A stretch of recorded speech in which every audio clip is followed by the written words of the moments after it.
This bulletin is brought to you by Good Morning Pihalia. Enjoy the warmth and indulge in the deliciousness.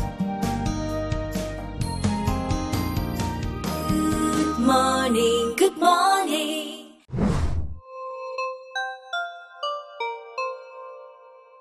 Ladies and gentlemen, hello. Now, according to the insights we have gathered on our media platforms like YouTube and Facebook, a lot of you who watch KiniFlash are in your late 50s or early 60s. So we've got some news for you if you're in the latter group and don't have a blue IC. Or if you have a blue IC, or if you're not in any of those groups, stay tuned, we've got more news for you later. Prime Minister Dr. Mahathir Mohamad today announced that the stateless senior citizens in Malaysia will be granted citizenship, with those above 60 being immediately granted.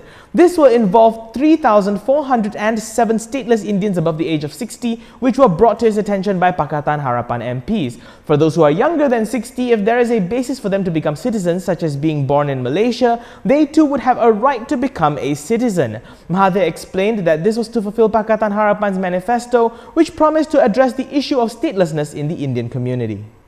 Now we turn our focus towards a case surrounding Defence Minister Muhammad Sabu, or more importantly, one of his aides. PKR Vice President Rafizi Ramli has shed some more light on this case, revealing now that he was told the 800,000 ringgit that was used to bail the aide's bankrupt status came from a crowdfunding initiative. Now, I know miracles happen on the internet, but Rafizi, he perhaps doesn't believe in them as much as I do.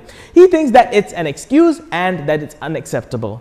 Papers reveal that the aide allegedly received 4 suspicious payments at the end of May this year, amounting to over 800,000 ringgit. Sources claimed that the aide had been declared bankrupt by the Insolvency Department about 4 years ago, but his debt was settled just a few days after Mat Sabu was sworn in as the Defence Minister.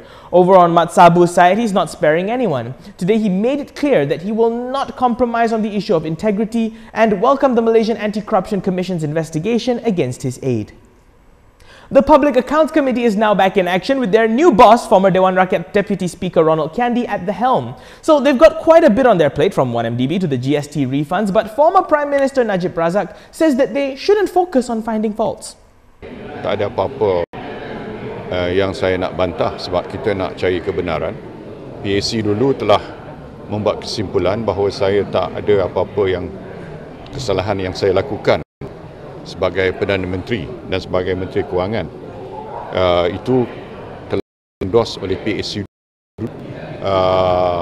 Jadi kalau nak dibuka semula, itu hak PAC. Tapi janganlah nak dalam mood nak cari kesalahan saja. Sekarang ni mereka dah ada mandat untuk mentadbir negara. Jadi sepatutnya mereka memberi tumpuan kepada usaha-usaha untuk membangunkan negara kita dan untuk mencari punca-punca yang baru dari segi idea, dari segi sumber kekayaan, bagaimana nak majukan ekonomi, bagaimana nak menolong rakyat. Now today, Prime Minister Dr. Mahathir Mohamad addressed the topic of loyalty within the civil service during a town hall session. In his answer, he said that civil servants should serve the government of the day. But where does he draw the line? Let him explain. Kalau Perdana Menteri saya ni bagi arahan tolong bunuh kawan saya ini pasal saya tak suka dengan dia lah, dan dengan begitu setia kepada kerajaan yang dipilih, dan saya ni sekarang ni menjadi kerajaan yang dipilih lah. Jadi saya suruh pergi bunuh, nak pergi bunuh tak? Ya, ada bezanya. Satu arahan mengikut apa yang dilakukan oleh kerajaan yang mempunyai dasar-dasar tertentu. Satu lagi adalah arahan melakukan jenayah.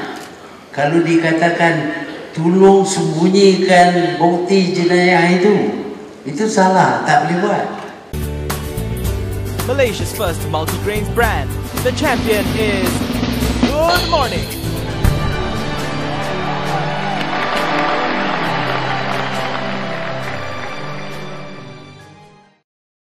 Former Youth and Sports Minister Khairi Jamaluddin has tendered his resignation as Commander of Regiment 508 in the Territorial Army and is right now seeking to be decommissioned from the rank of Brigadier General. He announced this on Twitter, accompanied by a picture of him submitting his resignation, saying that he no longer feels welcome. Saya telah menyerahkan peletakan jawatan sebagai Komander Regimen 508 Askar Wataniah dan juga untuk dibatalkan tauliah saya, pangkat saya. Semasa bukan Regiment Saya dah serahkan permohonan, tunggu mereka terima. kerana Mak Sabu punya tu? Kerana kehadiran saya dalam Askar Wataniah dan dalam tentera darat Malaysia tidak lagi diundang. Jadi lebih baik saya mengundur diri. Ya? Bila akan buat keputusan tak tahu? Saya dah serah lah. Saya tak tahu bila dia.